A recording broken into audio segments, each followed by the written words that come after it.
Coffee না green tea, স্বাস্থ্যের হাল ফেরাতে কোনটা বেশি উপকারী? পুষ্টিবিদদের পরামর্শ জানলেই কাটবে সব বিভ্রান্তি। আমাদের মধ্যে অনেকেই আজ অত্যন্ত স্বাস্থ্য সচেতন, তাই তাঁরা নিয়মিত শরীর চর্চা করেন, এমনকি নিজেদের বেঁধে রাখেন ডায়েটের বাঁধনে। শুধু তাই নয়, স্বাস্থ্য ফেরাতে নিয়মিত ব্ল্যাক কফি ও গ্রিন টিও পান করেন তাঁরা। তবে হেন হেলথ ফ্রিক মানুষগুলিও কিন্তু সোশ্যাল মিডিয়ার একাধিক পোস্ট দেখার পর মহা ফাঁপড়ে পড়ে যান। এই যেমন ধরুন, আজকাল ফেসবুক, ইনস্টার মতো সোশ্যাল মিডিয়ার বেশ কিছু পোস্টে কফি ও ব্ল্যাক কফি নিয়ে বিতর্কিত সব মন্তব্য করা হচ্ছে। এই ভার্চুয়াল দুনিয়ার কিছু তথাকথিত স্বাস্থ্য বিশেষজ্ঞের কথায় গ্রিন টি হলো অমৃত পানীয়। আবার অপরদিকে এমন কিছু বুদ্ধিজীবীও রয়েছেন যারা ব্ল্যাক কফির গুণকীর্তনে ব্যস্ত।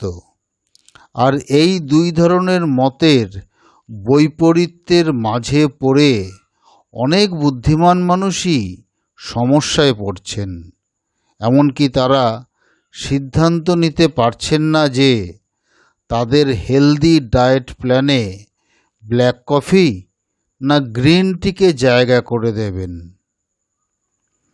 তাই এখন স্বভাবতই প্রশ্ন ওঠে যে ব্ল্যাক কফি না গ্রিন টি, কোনটা খেলে ফিরবে স্বাস্থ্যের হাল? আর সেই বিষয়ে জানতেই আমরা যদি বিভিন্ন নামী পুষ্টিবিদদের কথা শুনি বা তাদের আলোচনায় কান দিই বা তাদের লেখা পড়ি, তবে আমরা এই গ্রিন টি এবং ব্ল্যাক কফির মধ্যে যে বিতর্ক, সেটা সম্পর্কে অনেকটাই জানতে পারব। প্রথমেই আসি যে প্রসঙ্গে, সেটি হলো গ্রিন টিয়ের গুণের সীমা পরিসীমা নেই। আমাদের হাতের কাছে মজুদ থাকা অন্যতম সেরা পানীয় হলো গ্রিন টি, কারণ এতে রয়েছে ক্যাটেচিনস নামক অত্যন্ত উপকারী অ্যান্টিঅক্সিডেন্ট, যা কিনা দেহের একাধিক সমস্যা সমাধানের কাজে সিদ্ধহস্ত। জানলে অবাক হবেন, নিয়মিত গ্রিন টি এর কাপে চুমুক দিলে বিপাকের হার বাড়ে, যার ফলে খুব সহজেই ওজনকে নিম্নমুখী করা সম্ভব হয়। শুধু তাই নয়, ব্লাড প্রেশার ও কোলেস্টেরলকে বশে রাখার কাজেও এর জুড়ি মেলা ভার। এমনকি নিয়মিত এই পানীয় গলায় ঢাললে সুস্থ সবল থাকে হার্ট। তাই শরীরের হাল ফেরাতে গ্রিন টি খেতে ভুলবেন না যেন। এবারে যেটা বলবো সেটা হলো যে কফির জুড়ি মেলা ভার। ইন্টারন্যাশনাল কফি ডেতে বিভিন্ন পুষ্টিবিদরা জানিয়েছেন যে কফির মূল উপাদান হলো ক্যাফিন, আর এই উপাদান কিন্তু এনার্জি বুস্ট করার কাজে সিদ্ধহস্ত। তাই প্রি ওয়ার্কআউট ড্রিঙ্কস হিসাবে কফিকে ডায়েটে জায়গা করে দিতেই পারেন আপনি।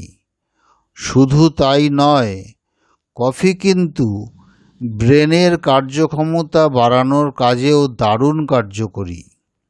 তাই এই পানীয়ের কাপে চুমুক দেওয়ার পর লেথার্জি কাটিয়ে দ্রুত কাজে মন বসানো যায়। এমনকি ডিমেনশিয়ার মতো ডিজেনারেটিভ ডিজিজের ফাঁদ এড়াতেও অত্যন্ত কার্যকরী ভূমিকা নিতে পারে কফি। তাই যত দ্রুত সম্ভব এই পানীয়ের সাথে সখ্যতা তৈরি করে নিন। কফি না গ্রিন টি, কোনটা খেলে ফিরবে স্বাস্থ্য? এটি হচ্ছে একটি বিশাল প্রশ্ন। এই প্রসঙ্গে পুষ্টিবিদদের উত্তর, কফি ও গ্রিন টি দুইয়েরই নিজস্ব কিছু অনন্য গুণ রয়েছে। তাই এই দুইয়ের মধ্যে কোনো একটিকে আলাদা করে বেছে নেওয়া সম্ভব নয়। বরং যে পানীয়ে অভ্যস্ত তিনি সেটাই পান করুন, এতেই সুস্থ থাকতে পারবেন। তবে এই প্রসঙ্গে একটা পরামর্শ দেওয়া যায় যে গরমকালে কফির তুলনায় গ্রিন টি খাওয়া শরীরের জন্য একটু বেশি উপকারী, কারণ এতে শরীর ঠান্ডা থাকে। অপরদিকে শীতের দিনে কফি খেলেই চাঙ্গা থাকে শরীর। তাই সময় বিশেষে কফি ও গ্রিন টি বদলে বদলে খেতেই পারেন আপনি। এবারে একটি গুরুত্বপূর্ণ বিষয় সম্পর্কে আপনাদের অবহিত করব। সেটি হলো দুধ মেশাবেন না। কফি বা গ্রিন টিতে দুধ মেশাবেন না। এই কাজটা করলে এই দুই পানীয়ের কোনো গুণই মিলবে না।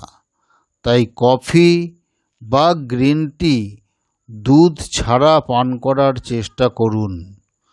ঠিক একইভাবে এইসব পানীয়তে মিষ্টি বা চিনি মেশাবেন না।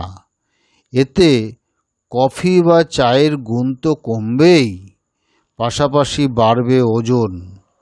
তাই সুস্থ থাকার ইচ্ছে থাকলে এইসব নিয়ম মেনে কফি পান করার চেষ্টা করুন। এবারের প্রশ্ন হলো, দিনে কত কাপ চলতে পারে? অর্থাৎ গ্রিন টি হোক বা কফি হোক, দিনে কত কাপ এগুলি খাওয়া যেতে পারে? উত্তরে বলা যেতে পারে, দিনে 2 থেকে 3 কাপের বেশি চা বা কফি খাওয়া উচিত হবে না। এতে শরীরে ক্যাফিন ওভারডোজ হওয়ার আশঙ্কা থাকে। এর ফলে অনিদ্রা, গ্যাস, অ্যাসিডিটি সহ একাধিক রোগের ফাঁদে পড়ার আশঙ্কা বাড়তে পারে। তাই তো চা বা কফি পান করার সময় এই হিসেবটা মাথায় রাখতেই হবে। তবেই আপনি সুস্থ সবল জীবন কাটাতে পারবেন। আজ এই অবধি, দেখা হবে পরবর্তী ভিডিওতে।